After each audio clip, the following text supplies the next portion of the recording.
Halo semua, perkenalkan saya Christian Carlos, saya dari 2SIA. Di sini saya akan membuat sebuah laporan praktikum untuk mata kuliah FM lanjutan yang ketiga, yaitu modul CRUD State React.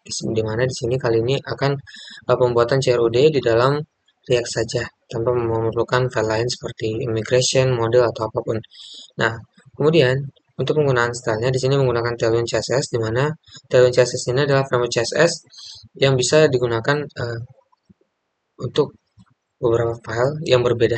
Jadi kita itu nggak perlu mengatur stylenya itu di dalam file yang sama, kita melakukan pengodingan bisa di tempat lain. Misalkan di sini ada contoh flex items, di mana ini adalah penggunaan sebuah container yang akan berisi items.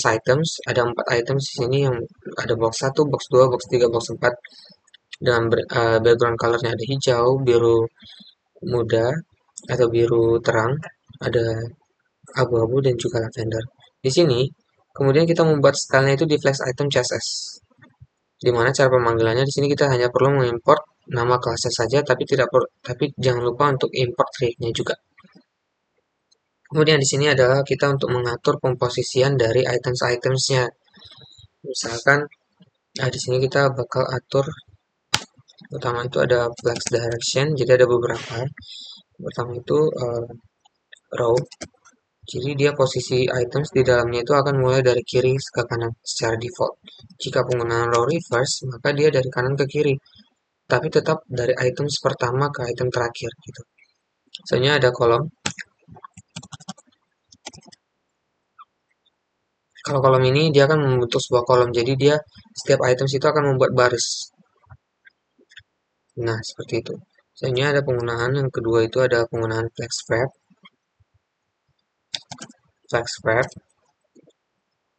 Kemudian di sini ada wrap. Nah, kemudian kita di sini bisa mengatur height-nya. Bedanya kalau di wrap ini, jika uh, seperti ini, jika jika kontainernya lebih kecil daripada items di dalamnya, dia akan pindah ke bawah item sebelumnya. Jadi kalau misalkan dia semakin kecil, di sini kita buat ukuran kontainer nah seperti ini. Dia akan pindah ke bawah gitu. Oke. Nah, bedanya kalau di wrap, dia mulai tetap dari yang pertama atau dari item pertama. Jika wrap reverse, maka dia akan mulai dari yang terakhir ke yang paling. Nah, bedanya dia seharusnya pindah ke bawah, tapi malah pindah ke atas jadinya untuk posisinya. Jika kontainernya tidak mencukupi untuk posisinya. Selanjutnya ada justify content. Kemudian di sini ada penggunaan flag start. Oke. Sini sebentar kita hapus dulu untuk height-nya.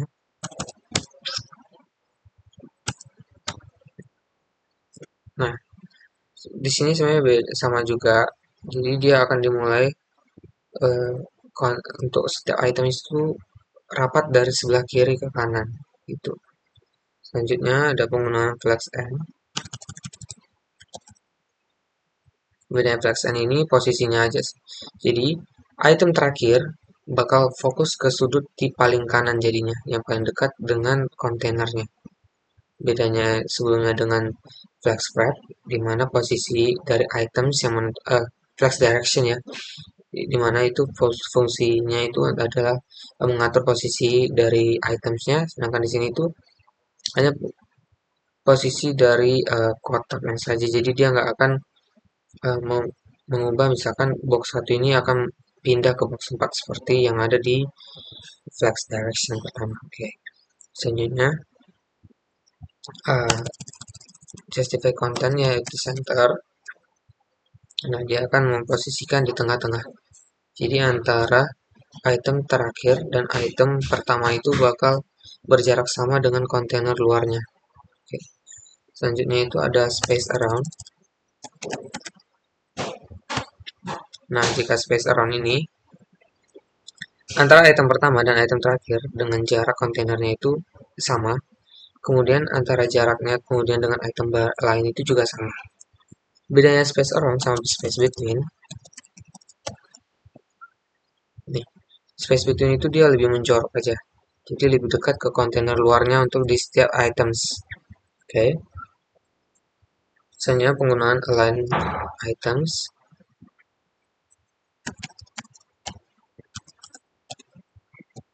Oke.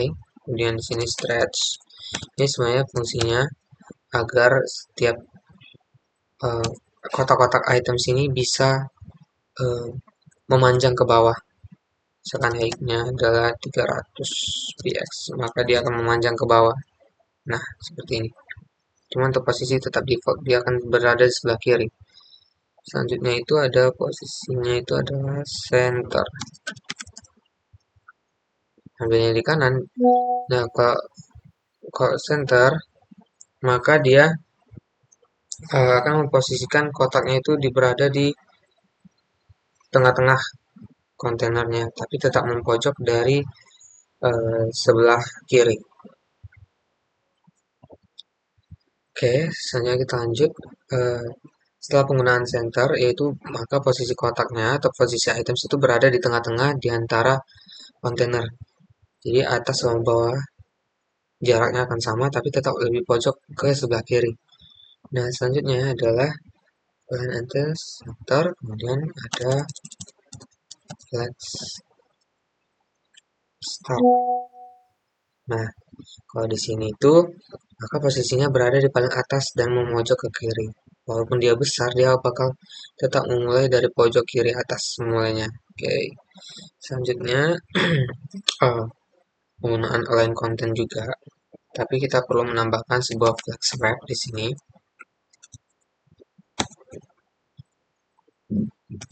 Lalu wrap. Oke, kemudian kita tambahin align content. Dan di sini align contentnya adalah space between. Jadi masing-masing konten. Oke, oke, bentar. Oke, di sini itu kontennya tetap akan berjarak di bagian kiri atas dengan posisi masing-masing items itu akan berjarak yang sama. Oke. Nah, kemudian selanjutnya itu ada space around. Di sini dia akan berada di posisi tengah. Sebenarnya mirip-mirip sama yang sebelumnya ya. Cuman di sini bedanya dia penggunaannya konten bukan items. Namun di sini sebenarnya pemposisiannya tetap pemposisian items yang di dalam ya, atau konten yang di dalamnya. Kemudian yang terakhir itu adalah penggunaan align items tanpa flex. Align items tapi stretch. Sebentar, stretch.